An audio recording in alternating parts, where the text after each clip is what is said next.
చెప్పావయ్యా, గత జన్మలో మాట చెప్పావు కదయ్యా, ఇంకా రాలేదా? నా మీద దయ రాలేదా?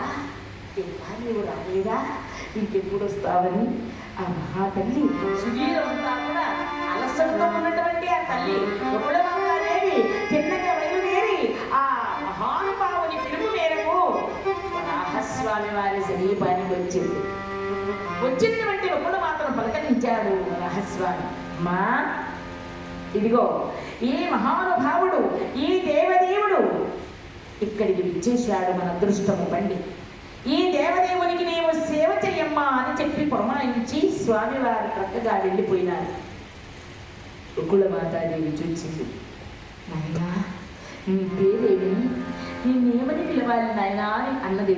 రుకుళమాతాదేవి మాట వినగానే స్వామివారు అన్నారు, అమ్మా ఎప్పుడు ఏనాడు ఎక్కడో విన్నటువంటి మమతానురాగాలు ఉప్పుకుతున్నాయి రుకుళమాతకు. చూస్తూ ఉన్నది, వీరుల విందుగా ఆలకిస్తూ ఉన్నది.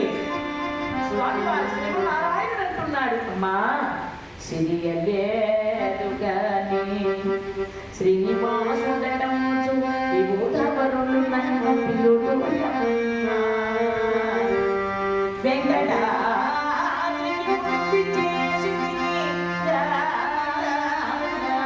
వెంకటేశుడనియు పిలువవచ్చు. అమ్మా సిరియలేదు గాని లక్ష్మీదేవి వెళ్ళిపోయిందని అర్థం. దానికి శ్రీనివాసుడు అని నన్ను పిలవచ్చు. వెంకటాద్రికి వచ్చాను కాబట్టి వెంకటేశ్వరుడు అని పిలవచ్చు, వెంకటాచలపతి అనవచ్చు, వెంకటరమణ అని అనవచ్చు అని స్వామి అంటూ ఉంటే ఈనాడు ఇప్పుడు ఆ మాటలు విన్నటువంటి మధురానందం ఆ తల్లి పొందుతూ, ఆయన వెంకటేశ్వర, వెంకటరమణ, శ్రీనివాస, చిద్విలాస అని పలుకుతూ కుమారుణ్ణి కన్న తల్లి ఎలా పిలుస్తుందో అలా పిలుస్తోంది రుకుళమాతాదేవి. ఆనందాన్ని పొందుతోంది.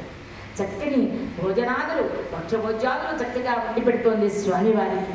అలాగనే స్వామివారికి గాయమైంది కదా, రణచికిత్స చేస్తోంది.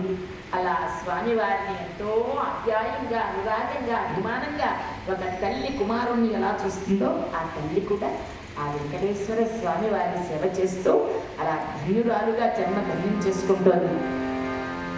ఇలా స్వామివారు వెంకటాచలంలో ఉన్నారు. ఆ వెంకటాచలంలో వకుడాశ్రమంలో వకుళమాతాదేవి ఆయనకు సేవలు చేస్తూ ఉంటే స్వామి ఎక్కడ ఉన్నారండి. మరి ఈసారి వచ్చినప్పుడు వెంకటేశ్వర స్వామి వారి కళ్యాణం వరకు మనము వెంకటాచల మహత్యంలో చెప్పుకుందాం. ఎంతో చక్కగా, ఎంతో భక్తిగా విన్నటువంటి భక్తాదులైన మీ అందరికీ నమస్సులు. అలాగనే సహకారం అందిస్తున్నటువంటి కళామూర్తులందరికీ కూడా ధన్యవాదాలు తెలియజేసుకుంటూ మంగళ నీరాజనాలు సమర్పణ చేసుకుందాం.